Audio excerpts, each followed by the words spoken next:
Assalamualaikum warahmatullahi wabarakatuh. Hai, berjumpa kembali dengan saya.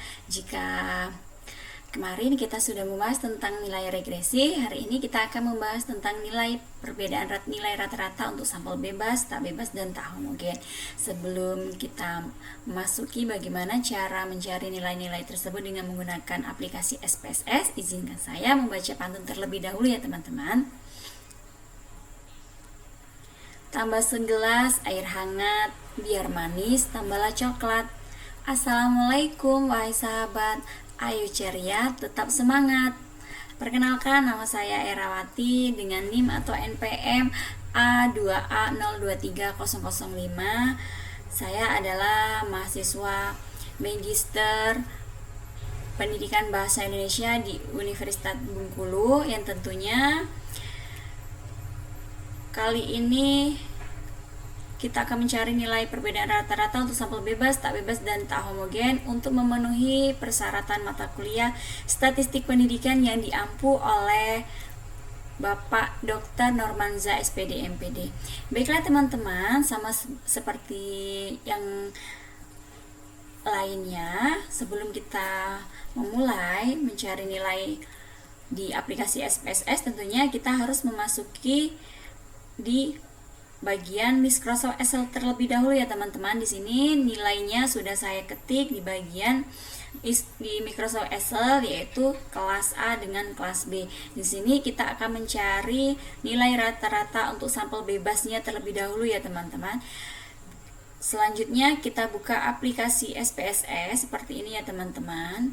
Di bagian variable view, teman-teman bisa ketik di bagian name-nya, teman-teman bisa ketik hasil. Kemudian di bagian kedua, teman-teman bisa ketik kelas. Kemudian desimalnya teman-teman rubah menjadi desimal 0.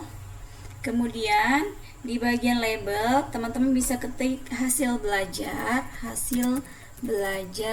bahasa Indonesia. Kemudian label yang kedua, teman-teman bisa ketik kelas.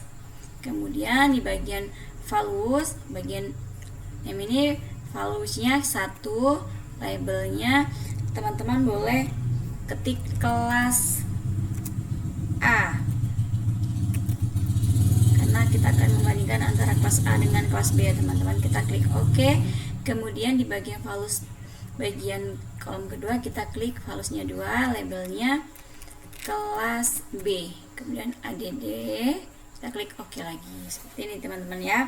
Kemudian kita masuk ke data view. Nah, di sini hasil kita tulis di bagian, kita kembali ke Microsoft Excel seperti ini. Nilainya kita masukkan ya teman-teman. Kita copy, kita pindahkan ke hasil. Kemudian kita masuk lagi ke Excel. Hasil nilai dari kelas B juga kita copy, kemudian kita pindahkan di bagian hasil juga. Kemudian kelasnya ini kita buka Excel lagi. Kelasnya kita tulis kelas A itu kelas 1. Kita tulis kelas 1. Kemudian kita tulis lagi bagian 2, yaitu kelas B-nya. Kelas B-nya kita tulis lagi, kita paste. Nah, seperti ini teman-teman ya. Setelah seperti ini, kita bisa memilih menu analyze, kemudian kita pilih compressment, kemudian kita pilih independent. Kemudian di bagian tes ini kita masukkan hasil, kemudian kelasnya ini kita masukkan ke grup variabel, kemudian kita pilih define group, kemudian kita pilih grup 1, kemudian kita pilih bagian grup 2, kemudian kita pilih continue, kemudian kita klik OK. Nah, di sini sudah terdapat nilainya, nanti kita akan analisis ya teman-teman. Nah, setelah kita mengetahui nilai, apakah nilai tersebut bagian sampel bebasnya ini apakah terdapat perbedaan antara rata-rata nilai kelas A atau kelas B, nanti kita akan analisis. Terlebih dahulu kita akan masuk lagi ke bagian aplikasi SPSS ya teman-teman. Kita masuk lagi ke aplikasi SPSS, kita tunggu dulu. Setelah kita mencari tahu sampel bebasnya, langkah selanjutnya kita akan mencari sampel tak bebasnya teman-teman. Kita tunggu terlebih dahulu ya teman-teman. Sambil kita tunggu.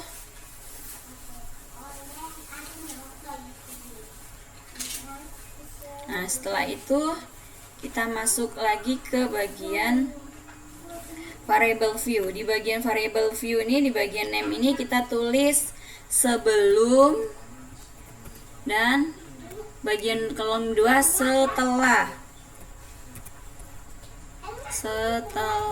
Kemudian di bagian data view masukkan nilainya teman-teman ya. Kita masuk ke Excel lagi, kita masukkan nilainya teman-teman. Kita pakai nilai yang sama seperti mencari nilai sampel bebas tadi ya teman-teman. Kita lihat ini, kita pindahkan. Nah, kita copy lagi juga di bagian kelas sebelum dan sesudahnya, kita masukkan juga ke bagian setelah. Kemudian setelah ini kita pilih menu analyze, kemudian kita pilih comparement, kemudian kita pilih pirate sample test. Kemudian sebagian variabel 1 itu setelah ini kita masukkan ke variabel 1. Kemudian sebelum ini kita masukkan ke variabel kedua. Kemudian kita klik OK. Kita tunggu ya teman-teman.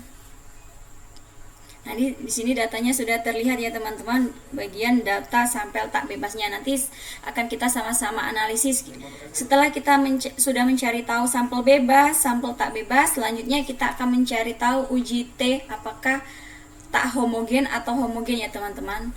Dengan cara kita masuk lagi ke aplikasi SPSS lagi ya teman-teman. Kita tunggu sebentar ya teman-teman. Kita akan mencari UJT tak homogen. Kita tunggu sebentar. Kita tunggu sebentar ya teman-teman ya. Nah, setelah terbuka, kita masuk ke variable view. Di variable view ini kita bisa menuliskan deduktif dan tematik. Kemudian desimalnya kita rubah menjadi 0.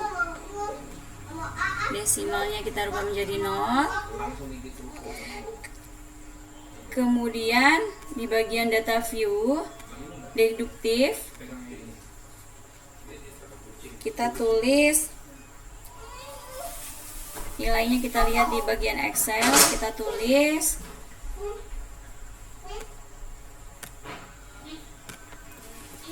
bagian satunya, kita tuliskan 1, kemudian kita tuliskan kode 2 di bagian tematik deduktifnya. Kemudian tematik ini yaitu nilainya ya teman-teman ya. Nilainya kita masukkan juga. Nilai kelas A. Kemudian nilai kelas B juga kita masukkan. Kita copy juga, kita Ctrl C. Kemudian kita pindahkan juga ke bagian tematik, kita Ctrl F. Nah, setelah nilainya sudah seperti ini, langkah selanjutnya yaitu kita akan memilih menu analyze, kemudian kita akan memilih compartment, dan kita pilih independent sample test. Kemudian di bagian pendekatan ini, deduktif ini, kita masukkan ke bagian tematik, kita masukkan ke grup. Kemudian kita pilih definisi grup 1 dan grup 2. Kemudian kita pilih continue, kita pilih OK. Kita tunggu sebentar ya teman-teman. Setelah itu, setelah datanya keluar, kita akan menganalisisnya ya teman-teman. Bagian uji T sampel bebas dan uji T sampel tak bebas dan uji T sampel tak homogen ya teman-teman. Yang pertama tadi uji T sampel bebas bisa kita lihat di bagian interpretasi, bisa dilihat dari nilai rata-rata hasil belajar bahasa Indonesia di kelas A. Kelas A sebesar 75,40. Kemudian di kelas B 77,70. Jadi dapat disimpulkan bahwasannya hasil belajar nilai rata-rata antara kelas A dengan kelas B ini sangat berbeda ya teman-teman, setelah digunakan metode pembelajaran dengan menggunakan audiovisual. Bahwasanya hasil belajar dari kelas B ini lebih besar dari kelas A. Selanjutnya bagian equal variance atau assumed dan baris Levin test for equal of variance diperoleh F-nya yaitu 0,116 dengan angka sig atau p-value 0,737 ya teman-teman. Ini nilai sig-nya, ini nilai F-nya ya. 0,737 itu lebih besar dari 0,05. Jadi dapat diartikan bahwasanya varian populasi kedua kelas A dan B tersebut sama atau homogen ya teman-teman. Selanjutnya kita akan mencari tahu apakah kemampuan hasil belajar bahasa Indonesia antara kelas A dan kelas B ini bisa dikatakan lebih besar kelas A atau kelas B. HO-nya diterima atau ditolak kita lihat di bagian kolom equal variance assumed ya teman-teman ya. Di sini ya teman-teman. Nih, equal variance assumed di bagian independent sample test ya teman-teman.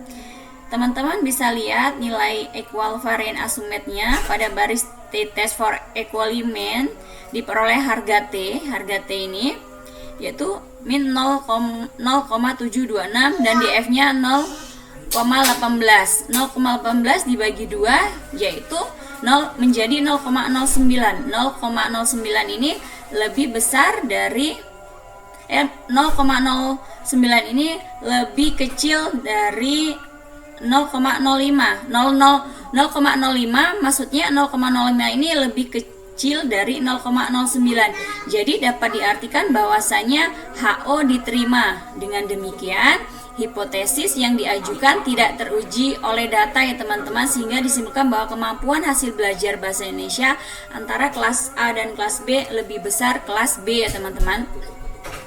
Kemudian setelah kita mencari uji sampel bebas, kemudian kita akan menganalisis uji T sampel tak bebas.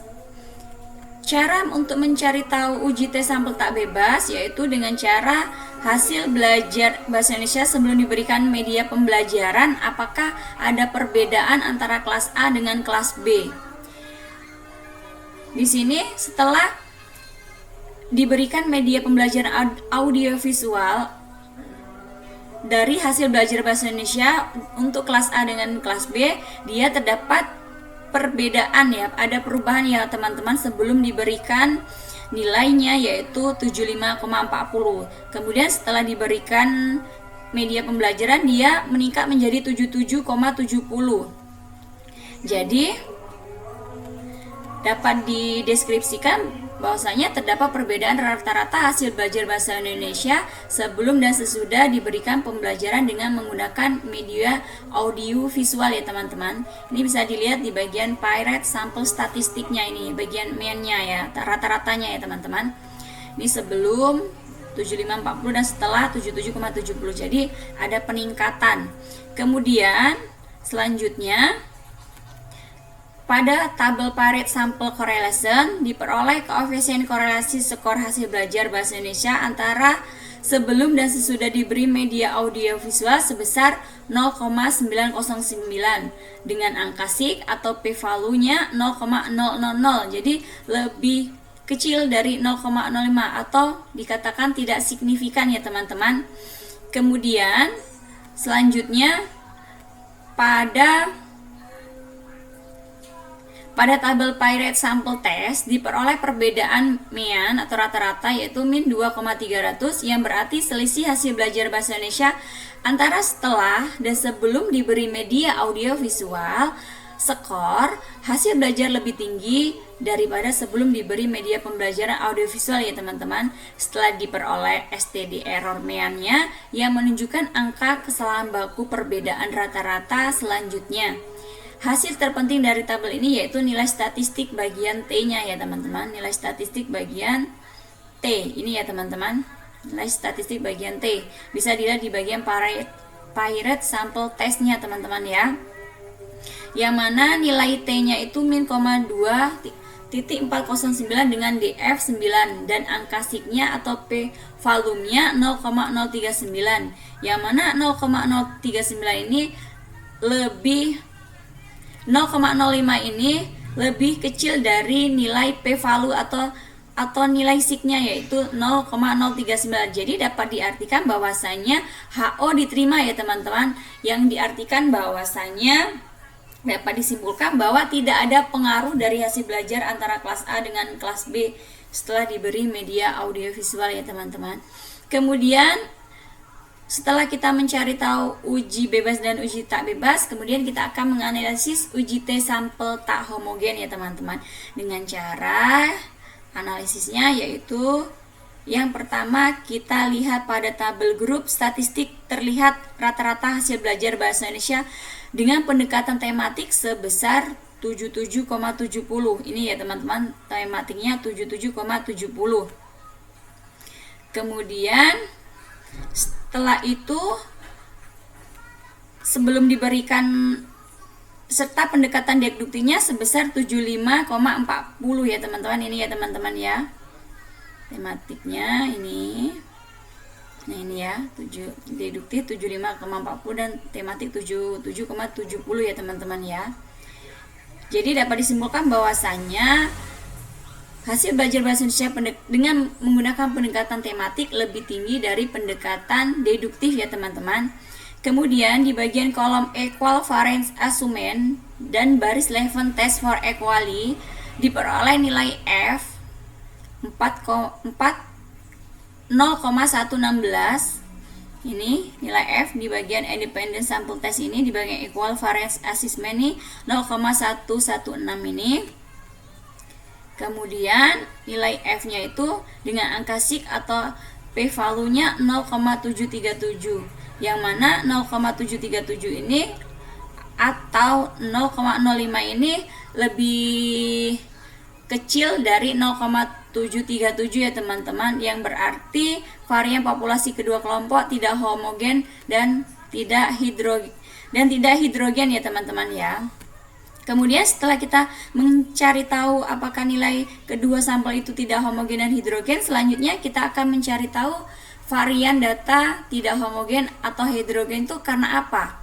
Maka kita akan memilih kolom variance not assumed dan pada baris test equality-nya ya teman-teman.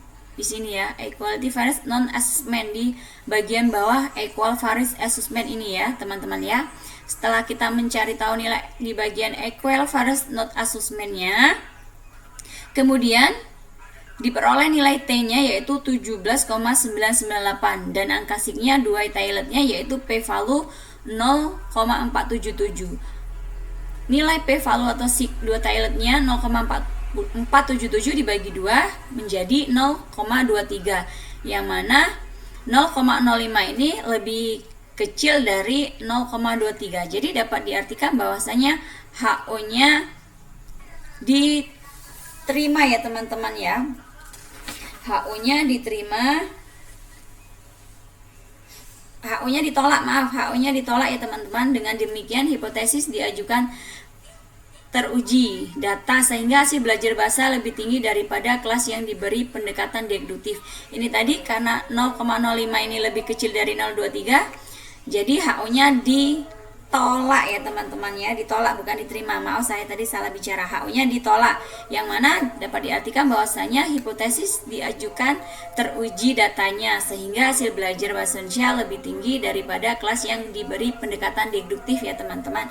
Jadi itulah bagaimana cara kita mencari tahu apakah kita bisa mencari tahu sampel bebas, sampel tak bebas dengan tak homogen itu dengan cara menggunakan aplikasi SPSS ya teman-teman ya. Mungkin itu saja yang dapat saya sampaikan. Lebih dan kurangnya saya mohon maaf. Saya akhiri. Wassalamualaikum warahmatullahi wabarakatuh. Berjumpa kembali dengan video selanjutnya. Bye-bye.